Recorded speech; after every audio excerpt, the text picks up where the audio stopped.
Hey there, I'm Beverly Sartain, and this is the Holistic Coach Legacy Podcast, where you get support in being an impactful and confident coach. In today's episode, we are going to be chatting with Mary Markham about her lessons learned from her first year in coaching. I thought it would be helpful to have a chat with somebody who has just began their coaching journey so that you could hear their ups, their downs, and draw some inspiration and encouragement for your own personal and professional path. I hope you enjoy this episode. Thanks for listening.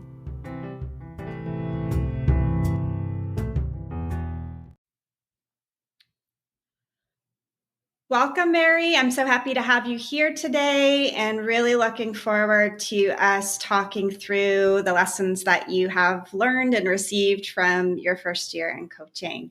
Oh, thank you, Beverly. I'm so excited to be here to share my story with your listeners. Awesome. So let's start with how we met, because I think this will be an interesting story for the listeners to hear. And I've just been a part of your initial steps with coaching. And so I think hearing how we met will be of service to people.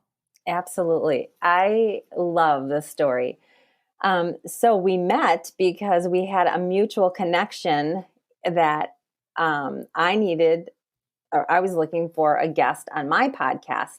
And so a mutual friend introduced us, and you and I set up a time to chat and to see if we were a good fit. And that in line, I'll explain later why I think that's so important.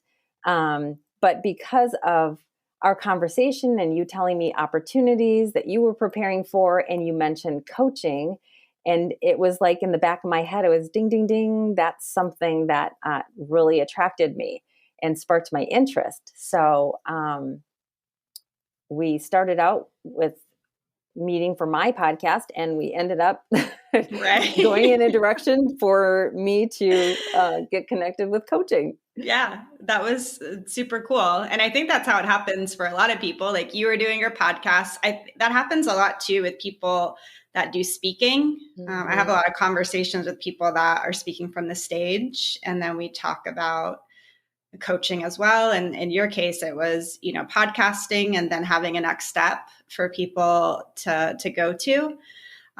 So yeah, it was such an awesome connection. I think it's important for people to hear that these kinds of connections can come from so many different places. And that's why it's really important to connect with people and to be visible and put yourself out there for different opportunities, because you never know where the relationship is going to lead to. And I certainly didn't know that you were going to sign up for coaching when we started to do your podcast, right? So yeah, I wanted us to just share that story because I think it was such a wonderful story to share. Absolutely. Yeah. And so for you, what was the deciding factor that made you actually want to become a coach?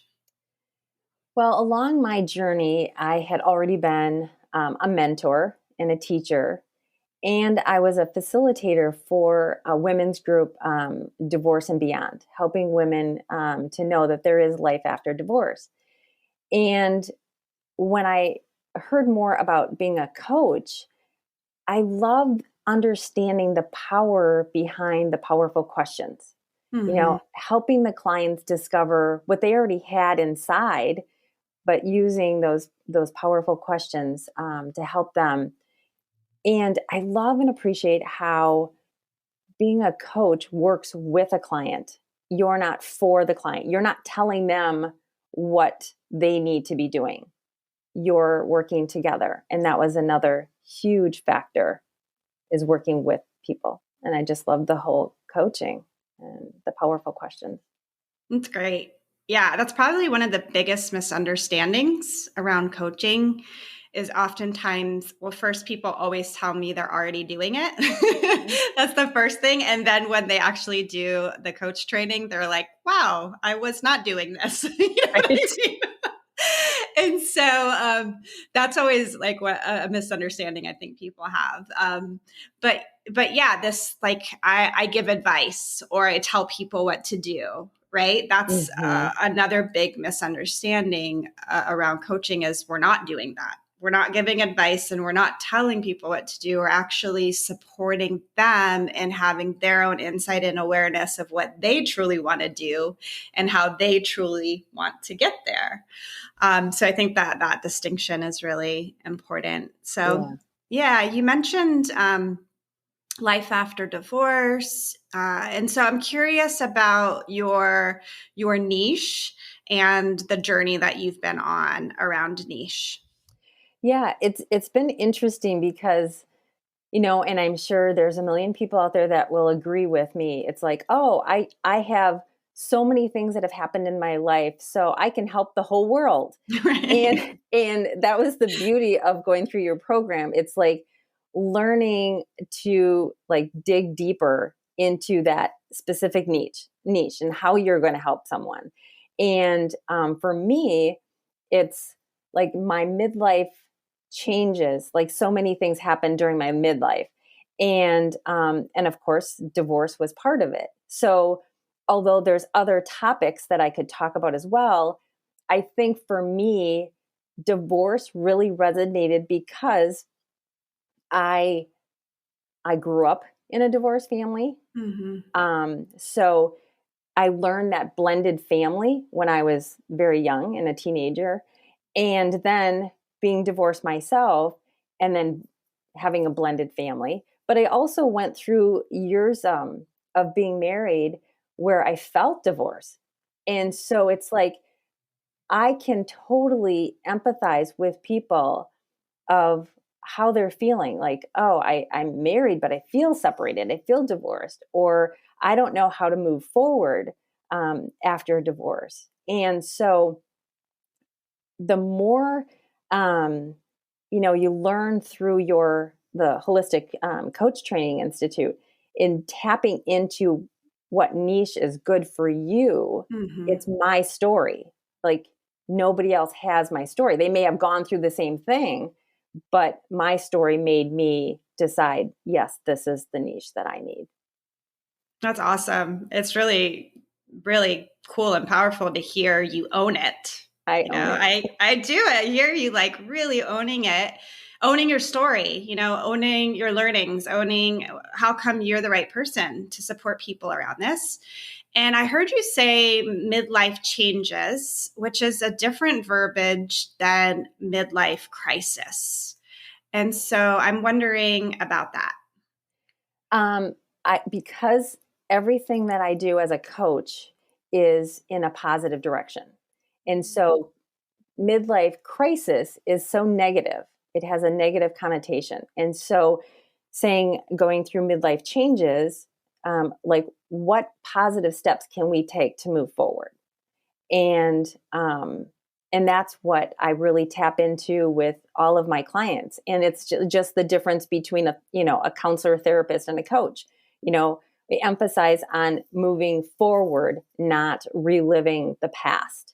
And I think too, with just being emphasizing with the divorce, I've been through all of those things, and I look at myself going, heck, if I can be who I am today with a positive attitude, with going through all that, anybody can. You just need the right skills and steps to help you go through it. Awesome. Awesome. Beautifully put. And so as you're talking about steps and skills, and I'm thinking about acronyms because I know you love a good acronym. And so as you're sharing with people, how you're working with people, I would love to hear a little bit more about how you use acronyms in your coaching. Absolutely. I don't know. I call it a gift. I always say it's my secret sauce because it just seems to be working and I love it. So my newest acronym is GPS. It's Roadmap to Success. So I call it Life After Divorce Roadmap using GPS, which stands for Guidance, Purpose, and Strategy. It's to really help you take those next steps for their ultimate dream destination. So it's like, if you think about the negative and those roadblocks that are in the way, but how beautiful you use the positive mindset to let go of those limiting beliefs, feeling stuck, and the fear of the unknown, so you can like really hone in and prioritize to move forward and increase your confidence to step forward in that next chapter. And so each of the acronyms that I've used with clients has really helped them dig a little deeper. And I can use the same question for 10 different clients, and you're going to get 10 different answers because it's based on their story, their life, what they're going through. I had a couple clients that came to a session and they're like, something happened today and I really kind of lost my train of thought. And so, do you have an acronym or something that you can do? I'm like, sure. And so I asked for permission. I give them a couple different options and they pick. And it really just kind of like helps them dig a little deeper into their soul to answer these questions. But it's just through an acronym. It's incredible. It's incredible that they're actually asking for it now, that they're using it as a tool within the coaching conversation to create a little bit of structure to the session, which is nice. Breaking things down is really helpful for some people. And it sounds like the acronym offers that opportunity to get focused and get specific. Yet while still using their creativity, because they're trying it on, like you said, using their own story with what comes up for them. Exactly. So that's awesome. I love that you have found this tool to use within your coaching that you really vibe with, and that also the people that you're serving are finding to also be useful. I think that's a great combination. Yeah. So let me ask you about calling yourself a coach, because I know at one point when we were working together, that felt challenging for you. And I'm wondering what that process was like for you. Yeah. For me personally, I could not call myself a coach until I learned proper skills. And so the program that you have set up, I love it because each module prepares you for the next. And so, coaching is so much more than just asking questions. So it's learning the right skills at the right time to, and in the right order to be successful. And I want to be successful. So, until I was confident enough to go through and learn those skills in the right order, could I call myself a coach? And I'm telling you, it was like, I remember, like, guess what? I'm a certified. Right. Like, this is exciting. That's awesome. And what are you calling yourself these days? A spiritual life coach. Awesome. I love that you've taken that holistic piece and kind of found a way to apply it to that spiritual level, which I know is the level that you're really serving people on. And yeah, it's really important, I think, to learn the structure of a coaching conversation. And that's something I've always appreciated about the ICF, which is the International Coaching Federation, is learning those 11 core competencies that they have and learning that those core competencies are part of a coaching conversation, which is what actually makes you, it makes you know that you're doing coaching versus doing some sort of other role or modality. And so it is a confidence booster, when you know that you're providing value just from providing that structure to a session. The process in and of itself has value. And then, of course, you as the individual and your presence and your personal questions that you're asking, all of those things add a lot of value to the experience and to somebody. So for you, Mary, how did you start to increase your confidence as a coach? There's actually two things. Setting up in your training is you set up each of us with a coaching partner. So the beauty of that was we're all brand new. So, it's like that fear of the unknown. Okay, well, we're all brand new to this. So that helped just every week, talking to my coaching partner Mm-hmm. and going through the skills, and also participating in your Facebook group. It's like, even I remember like early on being so scared, like, oh my gosh, people are going to judge me. And that was the other beautiful thing, is nobody judged anybody, because we're all going through this. And I don't know, it's you as a mentor, the energy that you give, and you just practicing what you preach, really sets a tone for that confidence building. It really does. So, and you don't judge, and so it makes us very comfortable, at least Mm-hmm. for me, and so having a coaching partner and then participating in the groups is That's really, great. Yeah, it's the experiential experience. yeah. That it's very different having the experiential experience of I coach somebody for a certain amount of time and I get coached for a certain amount of time. Like, having those two viewpoints is really powerful, because I think oftentimes people want to come in and say, I'm the helper, I'm the coach, I'm the one that supports other people. But when you can have the experience of being on the end of the coachee and really understanding what that's like to bring a topic to the coaching, or to not have a topic for your coaching conversation, or to have insights that you take action on, or to see yourself move the needle forward, all of those things, it shows you the power of coaching when you go through it. And it's why I've had a coach ever since I started my business 6 years ago, because I just know there's no way I would be where I'm at right now had I not been in all of these containers and really stretching myself beyond what I thought was possible. And that's what I love about coaching, is it creates and facilitates a space, where you get stretched beyond your comfort zone or beyond what you think is possible for yourself. You just get stretched beyond whatever that means to you.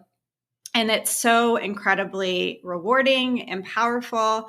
And that is a confidence booster. When you can do more than you thought you were capable of, your confidence starts to go up. And so, yeah, it's that practice, that experiential experience. I think I get a lot of feedback on that from people. I just got feedback about it yesterday, actually, where the person was saying, this is very different than just hearing training videos and looking at handouts and then calling myself a coach. Right. This is like, you have to do it, right? And then you have to receive some feedback about it too, which can be intimidating and challenging for people. But I also think there's so much value in receiving feedback. So what are your thoughts on that? How was receiving feedback on your coaching for you, Mary? It was super important. And I can tell how I grew, because if I got feedback years ago, I, probably would have been in tears. Yeah. But it's, like you said, it's putting yourself out. Is this what you want to do? Like, when you have the mindset, yes, this is what I want to do, I want to be a coach, you have to be open for that feedback, because that's the only way you're going to grow. So to receive it was so important to me. And as, like I said before, as you as a mentor too, you're practicing what you preach. So it's like we're witnessing that. And so, I don't know, and to learn that each coach is different because of their own story. And the most important part is to know, like, and trust your coach. Beautiful. So, yeah. Yeah. And so for you, when you were being the coach, what were some of the things that you learned about yourself that felt valuable for you? Oh, listening from your heart, not your head, is the biggest lesson I learned. And you can tell in a coaching call if you're asking questions from your head or your heart. So starting in the beginning versus, my progression. It's like, oh Mhm. yeah, now I get it. Like that was a huge lesson for me. Um, when you listen from the heart, you're really listening, and each question and insight just keeps coming forward because you're taking your ego out of it. Yeah. So good. Mm-hmm. So good. Yeah, that dropping from head to heart, I've now obviously watched a lot of people go through this process of learning how to coach. And it's so understandable that at the beginning, we're trying to understand the structure of a coaching call. I provide a session outline to people. So they're trying to learn that session outline to make sure they're hitting all the competencies. And so there's a part of the process where you are focused on that and you are, getting into your own flow of how this is going to work. But then it's so cool to see that shift from like we have to let go of like wanting to do it right and wanting to do it perfectly and wanting to ask the most powerful question possible and let go into trusting the process and being in our presence and listening from our heart and allowing that to guide the process. That is just such an incredible shift when that starts to happen. And that's, why we practice and why we get Mm-hmm. feedback and why, this isn't like a weekend course. This is, Right. it's a 6-month adventure that we go on together. And even then it's like, there's so much more that can be learned, So that is such a beautiful learning, listening from your heart. So thank you so much for sharing that one with us. Yeah. And as far as what did you learn from being coached? The importance of but knowing, liking, and trusting your coach.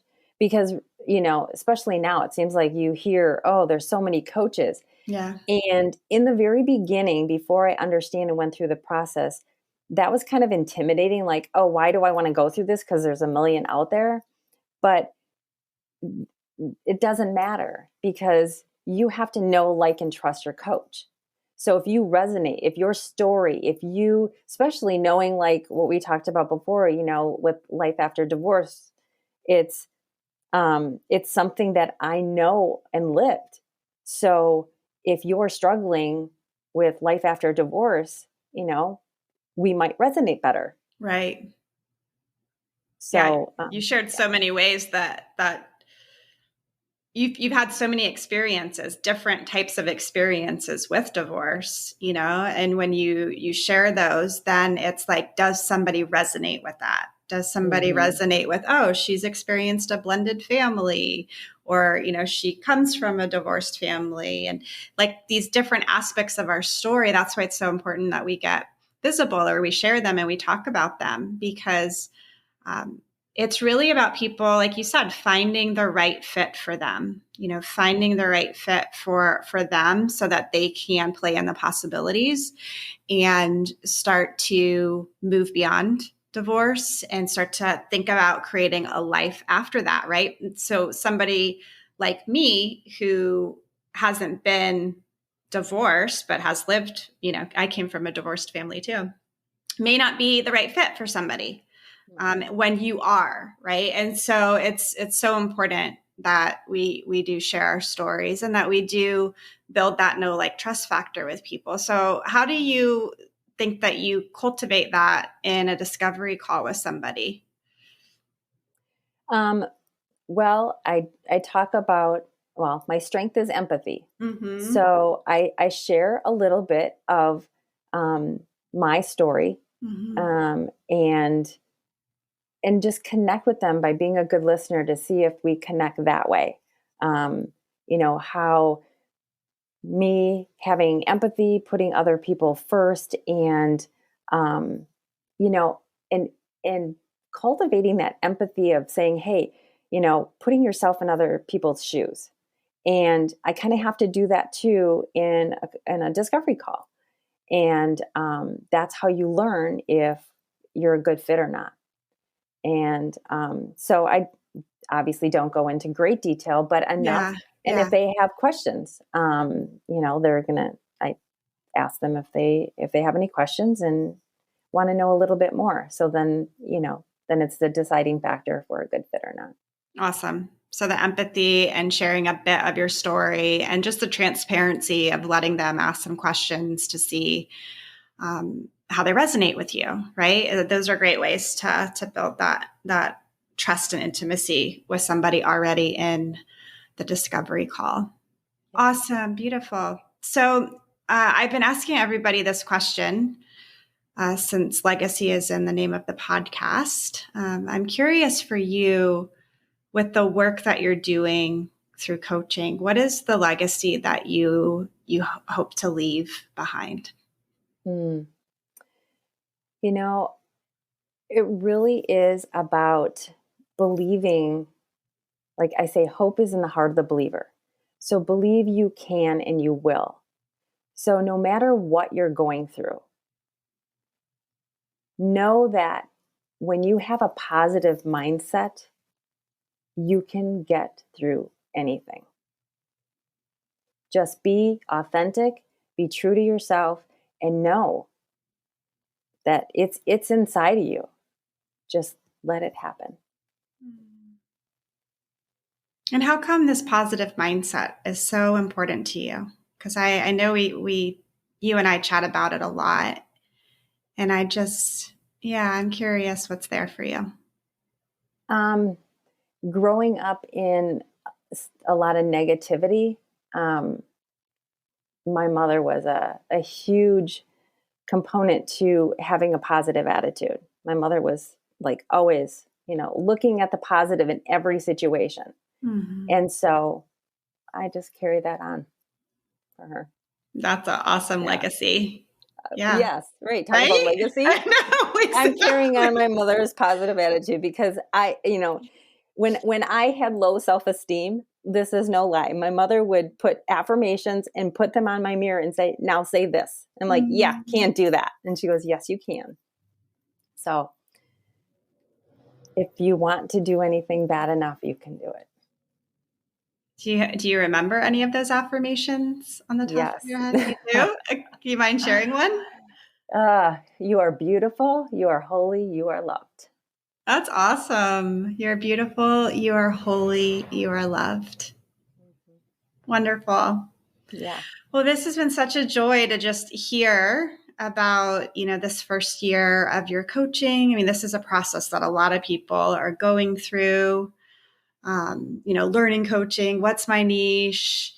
Am I confident enough? Am I an imposter? All these things that people work through when they are stepping into their calling and their soul's mission. And so I'm very excited that you've been able to share some of your experiences with us today. And let me check in with you and see if there is anything else that needs to be shared about your first year in coaching.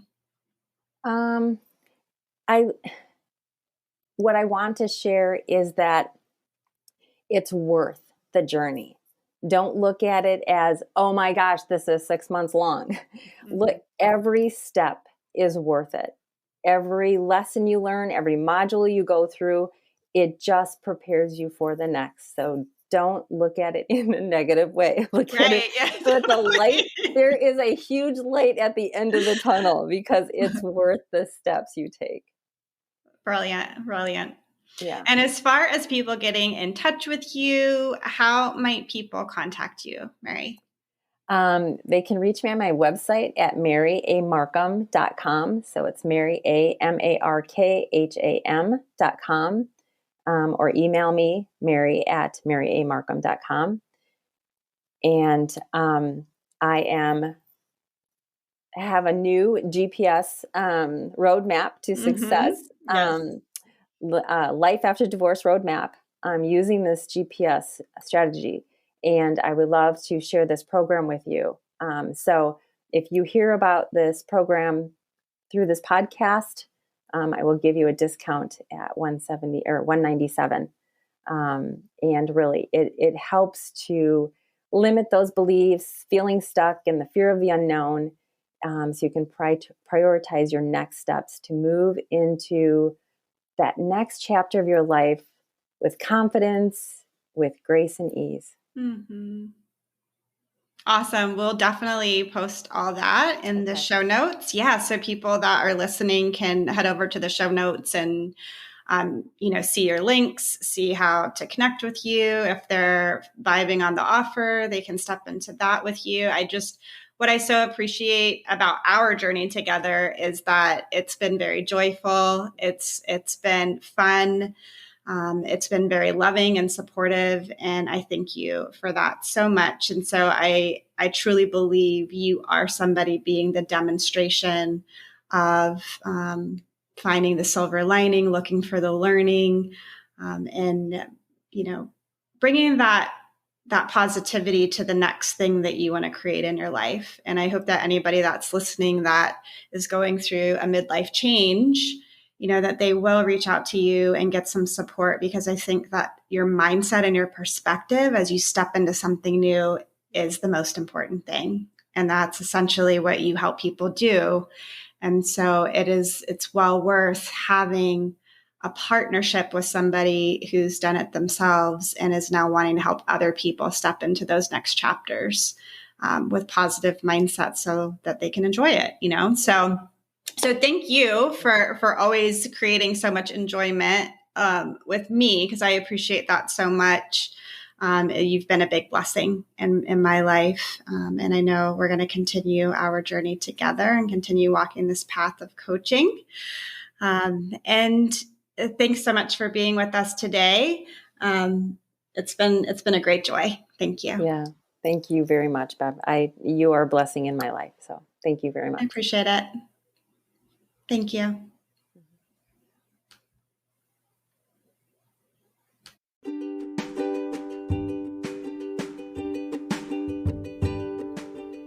If there's only one thing that you take away from today's episode, may it be to have your learnings and keep moving forward. And if you're looking for next steps, check out our programs page on Holistic Coach Training Institute.